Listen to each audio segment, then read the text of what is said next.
This video is on volume and area. I want to start by looking at a problem related to this region. So right now it just says consider the region bounded by y equals x squared plus 7 and y equals 2x plus 15.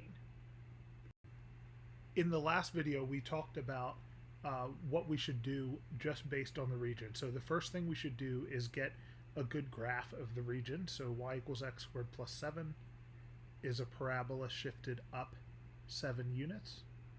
Y equals 2x plus 15 is a slanted line with slope 2 and y-intercept 15.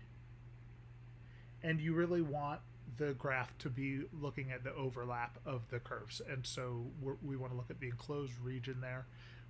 We want to get a graph. We want to find the intersection points. So to get the intersections, we're going to set x squared plus 7 equal to 2x plus 15. We're going to solve that for x, so we subtract the 2x, subtract the 15, and get 0 on one side. Whoops, and when you subtract 15, you should get minus 8 probably. And then we're going to factor that and get x minus 4, x plus 2 equals 0. That gets us that x is 4, or x is negative 2. So the point on the right where they intersect is 4 comma 23, and we can determine that by plugging 4 into either of the two equations. The point on the left is negative 2 comma 11, and then the fact that this y-intercept on the parabola is 7 is also important. Okay, so we've graphed it, we've found the intersection points and the other boundaries, and now we want to pick a representative rectangle. So in this region, if I go left to right or use a dy rectangle, then the left boundary would change from the line to the parabola partway through the region. So we'd rather not do that. We're going to draw what we'll consider a vertical rectangle with base dx. And if we do that, the top of that rectangle is always determined by the slanted line. The bottom of that rectangle is determined always by the parabola, as long as we're between the two intersection points. Okay, so all of that is what we kind of talked about before as being what we should do just based on the region. So we should draw the region, we should find the intersection and boundary points, we should draw a representative rectangle for the region without regard to really what the question's asking. Now that we've chosen this, dx indicates that within all area volume problems, we're only going to use the letter x even when we want to talk about a y value. So if we want to talk about a y value, we need to describe it in terms of x. If we want to talk about an x value, we can describe it as x. All right, and so we're going to do several problems. The first problem I want us to do is I want you to set up an integral used to find the area of the region. And so that's based on what we were doing in the last video. Please pause the video and try this, and then check it with me in just a second. So set up an integral used to find the area of the region.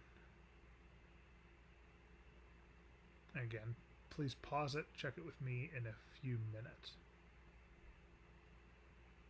Okay, so when we did area before, we said that area was the height of the rectangle times the base being dx in this case, and it's the integral of that. So it's the integral of the height function, where the height is the height of the rectangle times the base. The height function, in this case, that's the height of the rectangle, that's up and down, which it means we're taking a vertical distance. So we take the top y minus the bottom y. The top y is 2x plus 15. The bottom y is x squared plus 7. And so we get a height of negative x squared plus 2x plus 8. That means that the integral used to find the area of the region is the integral of negative x squared plus 2x plus 8 dx. And we want to add that for all of the x's in the region. The x on the farthest left of the region is negative 2. The x farthest to the right is positive 4.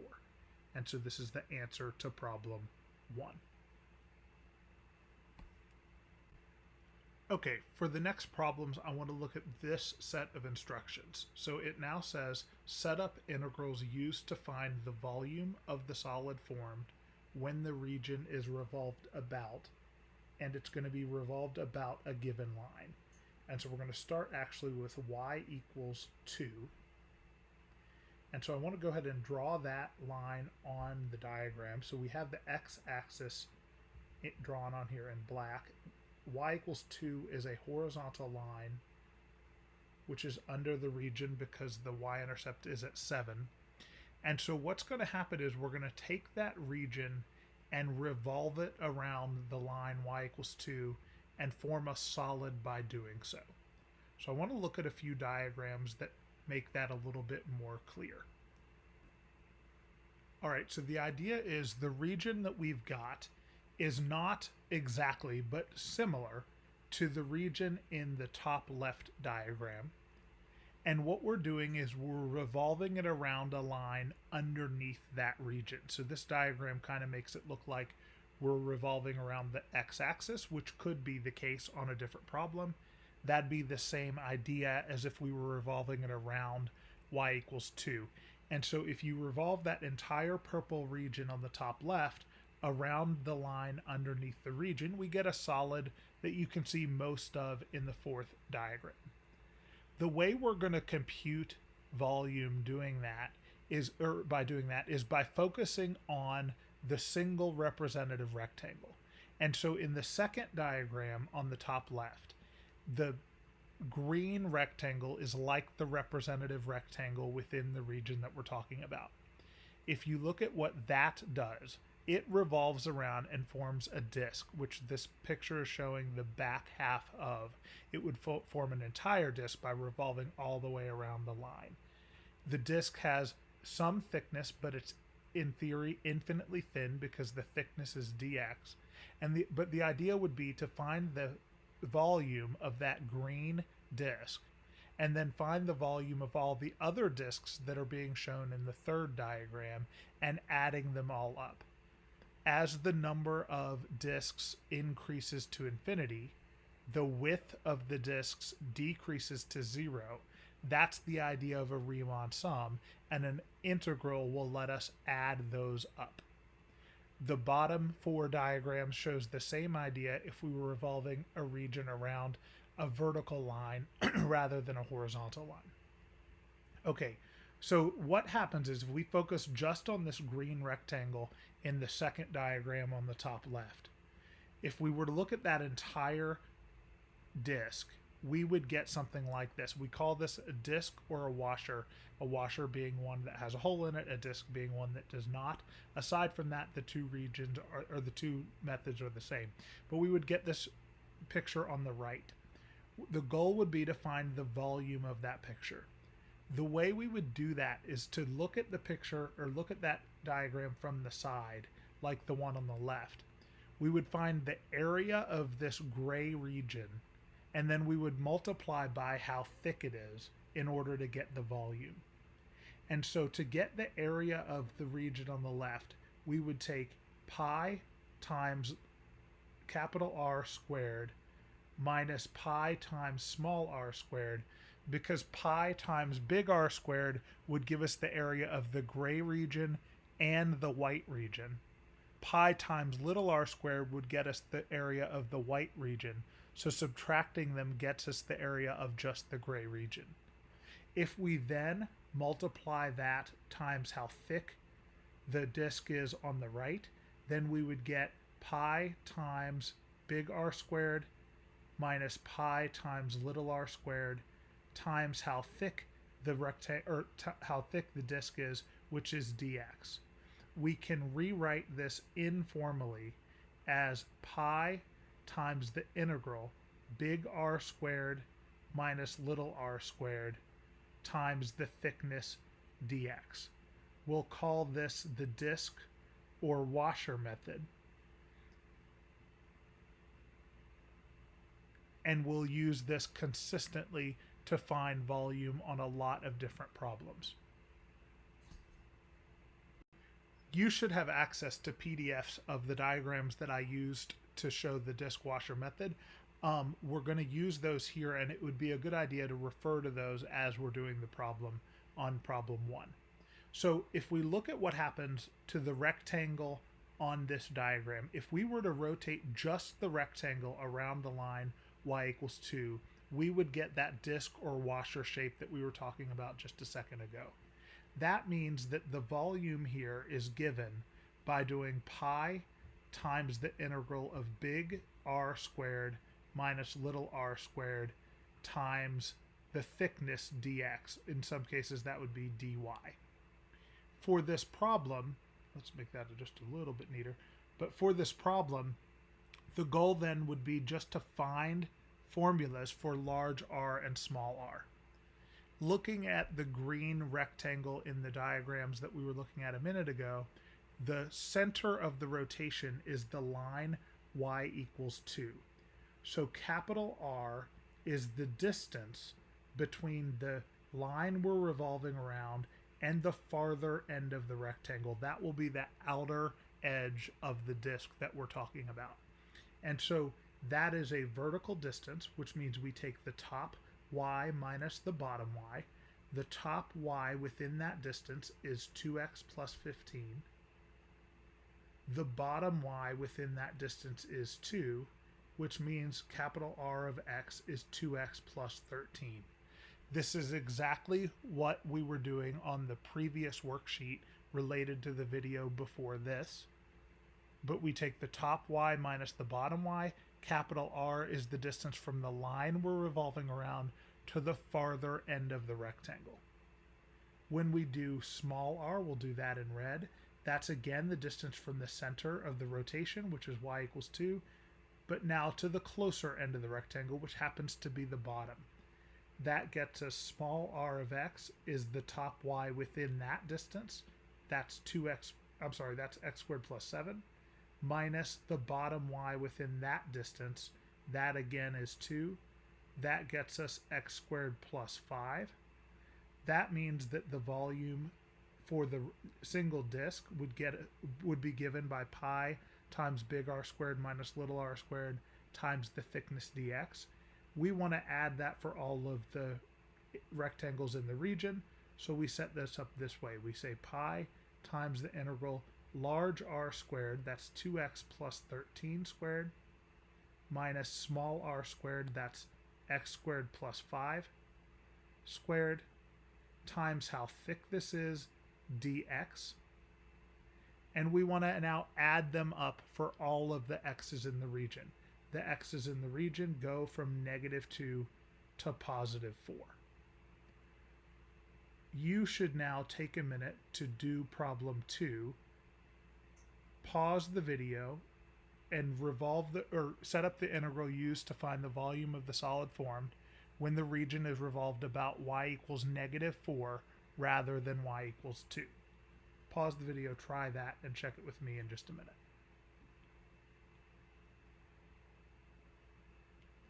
Okay, we'll do this in all red. Y equals -4 is a horizontal line under the region. So we do basically the same thing. We're going to find capital R of x. Capital R is the distance from the farther end of the rectangle to the line. That is 2x plus 15 minus -4. We should then get 2x plus 19 after simplifying. Small r is the distance from the closer end of the rectangle to the line. That's x squared plus 7 minus -4, which is x squared plus 11. The volume then is pi times the integral 2x plus 19 squared minus x squared plus 11 squared times how thick this is, dx. And we want to add this for all of the x's within the region. That's from -2 to +4. Okay, let's put 2 more problems on the screen. And again, I'd like you to pause the video and try these on your own and check the answers with me in a few minutes. But please take time to work these problems on your own. So I believe we're on problem 4. So problem 4 is going to be revolving around the line y equals, we'll say 30, and problem 5 will be revolving around the x-axis. So again, please pause the video. Do take time to try this on your own, and then check it with me in a few minutes. Okay, so y equals 30 is a line above the region. Now the rectangle is going to get revolved around that line and land somewhere on the top of the screen or slightly above that and form still a disk or a washer. We're going to take capital R of x to be the outer radius. That's going to be the distance from the line we're revolving around, y equals 30, to the farther end of the rectangle. So we're taking the distance from here, y equals 30, to now the bottom of the rectangle. That's a vertical distance. So we take the top y, 30, minus the bottom y within that distance. That's x squared plus 7. So we get negative x squared plus 23. Small r is the distance from the line we're revolving around, y equals 30, to the closer end of the rectangle, which in this problem is the top of the rectangle. That means small r is 30 minus the quantity 2x plus 15, which gets us negative 2x plus 15. We now are going to put that into the volume formula for the disk washer method. We get pi times the integral, capital R squared, that's negative x squared plus 23 squared, minus small r squared, that's negative 2x plus 15 squared, times how thick the disk is, that's dx. And we want to add this for all of the x's in the region, so from negative 2 to positive 4. When we revolve around the x-axis, now we're looking at revolving around still a horizontal line, but underneath the region. So we're going to revolve around here.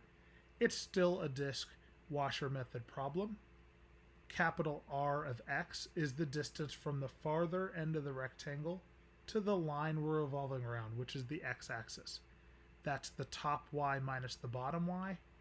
The top y is 2x plus 15. The bottom y is 0, and so we get 2x plus 15. Small r is the distance from the closer end of the rectangle, which happens to be the bottom this time, to the line that we're revolving around. So from the closer end to the line, the closer y, which is the top y here, is x squared plus 7. The bottom y is 0, so we get x squared plus 7. That means the volume here is given by pi times the integral 2x plus 15 squared minus the quantity x squared plus 7 squared times the thickness dx, evaluated from negative 2 to positive 4. Now, if you look back over these problems, you should notice that these follow the same basic pattern. They're in the formula pi times big R squared minus little r squared times the thickness dx, or in some cases dy.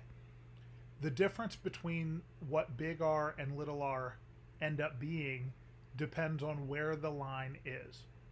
For this to work, you should notice that big R is the distance from the farther end of the rectangle to the line you're revolving around.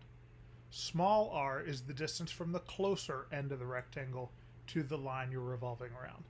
There are a couple important things about that. One is that's the same thing you were doing on the previous worksheet. The second thing is that for that to work, there has to be a farther and closer end of the rectangle. So for the disk washer method to work, if we think of the representative rectangle as being vertical or horizontal, in this case we think of it as being vertical, then the disk washer method works for horizontal lines, meaning we think of the rectangle as being perpendicular to the line that we're revolving around.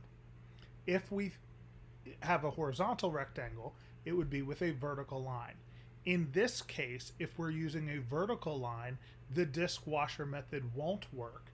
And so we'll continue that in the next video. We'll actually continue with this exact problem, and we'll talk about what happens when we want to revolve this about a parallel line, or a vertical line in this case.